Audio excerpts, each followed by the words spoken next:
एक ऐसा किंग जिसका दिल वॉर्स जीतने से नहीं, लोगों के पेन से बदला। ये स्टोरी है अशोका की। ये स्टोरी है एक एम्परर की। उसका दिल वॉर्स जीतने से नहीं बदला, वो बदला लोगों के पेन से।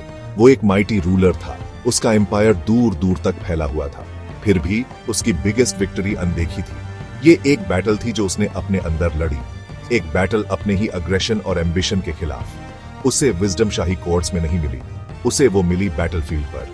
उसने अपने एम्बिशन की प्राइस देखी। ये एक टेरिबल प्राइस थी, कितनी ही लाइव्स चली गई। इस सीन ने उसका वॉरियर स्पिरिट तोड़ दिया। इससे उसकी आंखें एक नए पाथ के लिए खुली, एक पीस का पाथ, एक कंपैशन का पाथ। उसने ये डिफिकल्ट रोड चुना। उसका ट्रांसफॉर्मेशन बहुत गहरा था। इसने उसके एम्पायर की फाउंडेशंस हिला दी। अशोका द फियर्स वॉरियर बन गया अशोका द राइचस। उसने काइंडनेस से रूल करने का फैसला किया।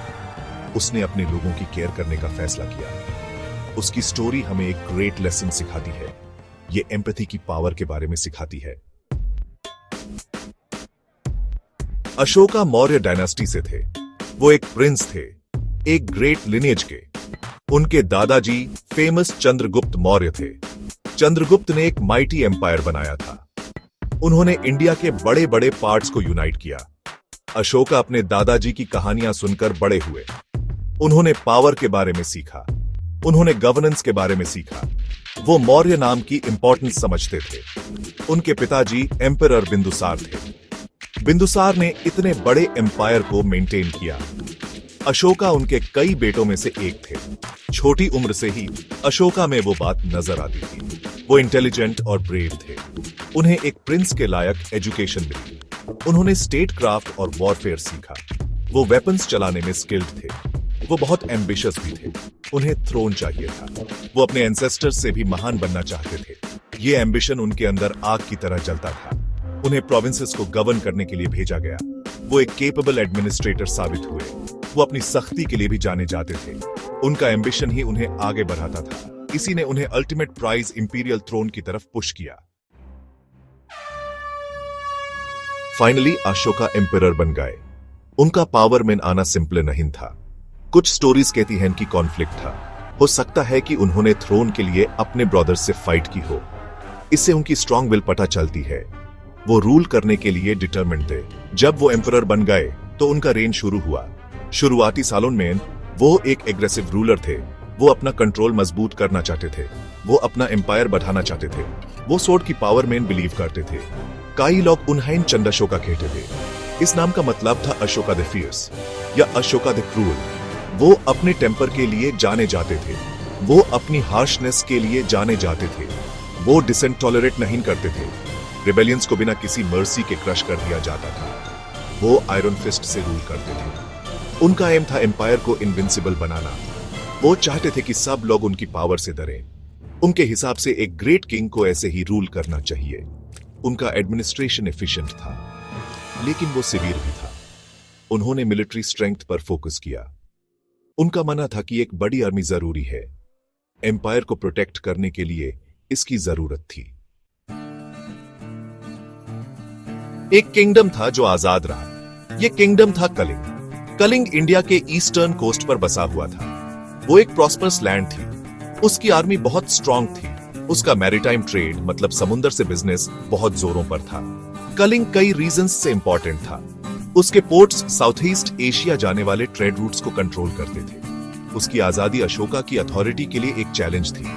अशोका ये टॉलरेट नहीं कर सकता था। वो चाहता था कि कलिंग उसके एम्पायर का हिस्सा बने। अशोका ने कलिंग को कॉन्कर करने का डिसाइड किया। ये एक बहुत बड़ा डिसीजन था। कलिंग कोई वीक किंगडम नहीं था।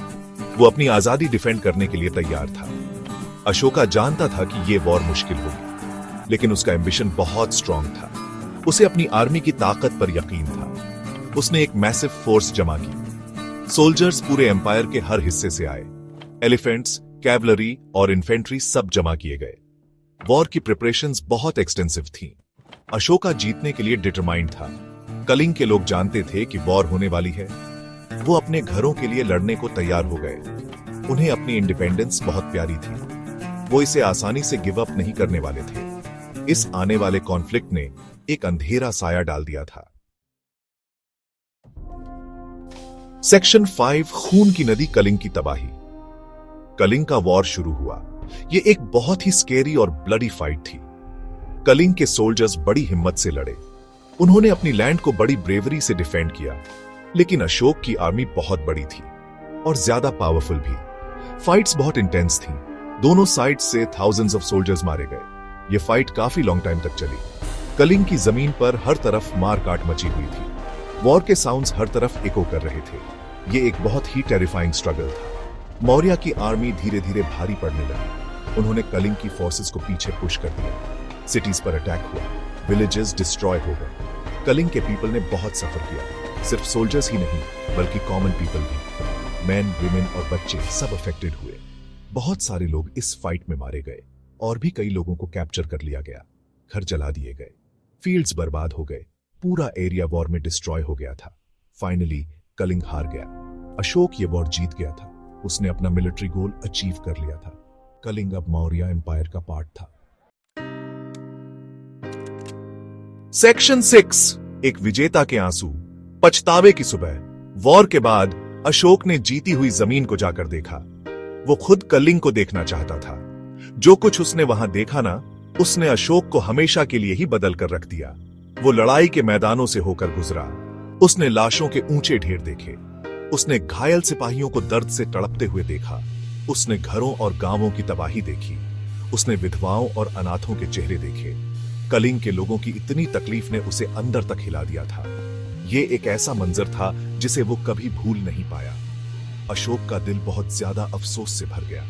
उसे बहुत दुख और अफसोस हुआ। यह उसके एम्बिशन की कीमत थी। यह उसकी जीत की कीमत थी। उसने इतनी तकलीफ दी थी। उसने कितनी लाइव्स बर्बाद कर दी थी।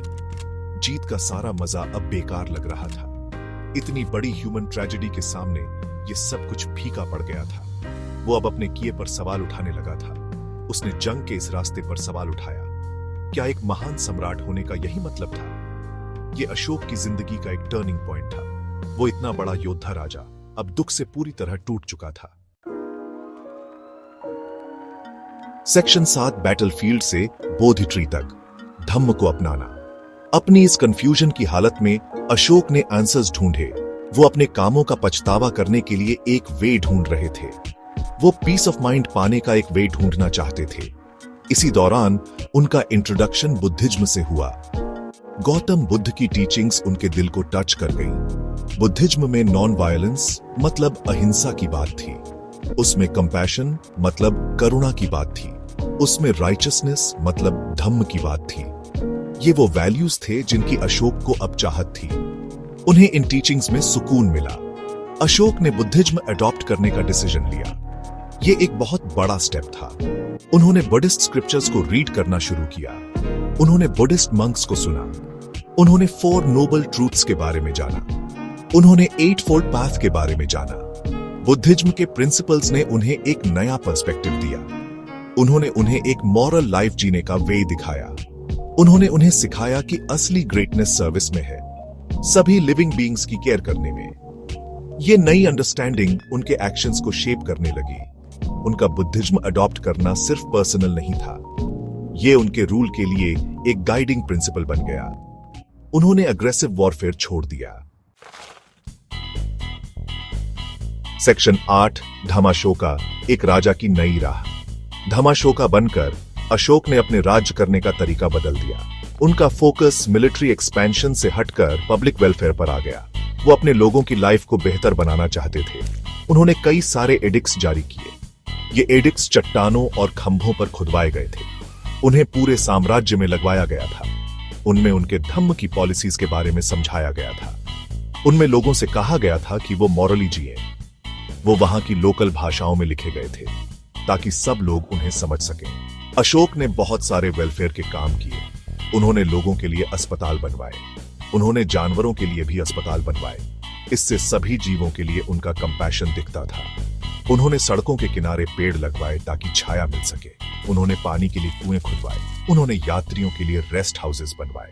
वो अपनी प्रजा के लिए लाइफ को आसान बनाना चाहते थे। वो मानते थे कि एक राजा के तौर पर ये उनकी ड्यूटी थी, अपनी प्रजा की देखभाल करना, जैसे एक पिता अपने बच्चों की देखभाल करता है। उन्होंने रिलीजियस टॉलरेंस को बढ़ावा दिया। वो सभी धर्मों और संप्रदायों की रिस्पेक्ट करते थे।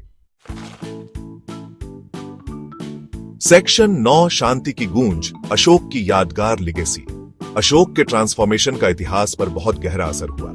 उनका शांति और अहिंसा का मैसेज उनके राज्य के बहुत बाद तक गूंजता रहा। उन्हें एक महान कॉन्कर के तौर पर नहीं याद किया जाता, बल्कि एक ऐसे महान राजा के तौर पर जिन्होंने कंपैशन को चुना। उनकी लिगेसी आज भी दिखाई देती है। सारनाथ का अशोक का लायन कैपिटल भारत का नेशनल एम्ब्लेम है। इसमें 4 लाइन्स हैं जो पीठ से पीठ सटाए खड़े हैं। ये करेज, पावर और कॉन्फिडेंस का सिंबल है। लेकिन पीस का भी। अशोक चक्र, एक व्हील जिसमें 24 स्पॉक्स हैं, भारत के नेशनल फ्लैग के सेंटर में है। ये व्हील धम्म के व्हील को दिखाता है। ये नेकी, प्रोग्रेस और पीसफुल चेंज का सिंबल है। ये सिंबल्स भारतीयों को अशोक के आइडियल्स की याद दिलाते हैं। ये उन्हें पीस के इंपॉर्टेंस की, टॉलरेंस की और मोरल कंडक्ट की याद दिलाते हैं। अशोक का विजन देश को आज भी इंस्पायर करता है। एक जस्ट सोसाइटी बनाने की उनकी कोशिशें आज भी रेलेवेंट हैं। अशोक ने बुद्धिज्म के स्प्रेड में बहुत क्रूशियल रोल निभाया। उन्होंने मिशनरीज को बहुत से कंट्रीज में भेजा, श्रीलंका, साउथ ईस्ट एशिया और इवन वेस्ट तक। इन मिशंस ने बुद्धिज्म को एक वर्ल्ड रिलीजन बनने में हेल्प की। उन्होंने बहुत सारे स्टूपाज और विहाराज यानी मॉनेस्ट्रीज बनवाए। ये बुद्धिस्ट लर्निंग और कल्चर के सेंटर्स बन गए।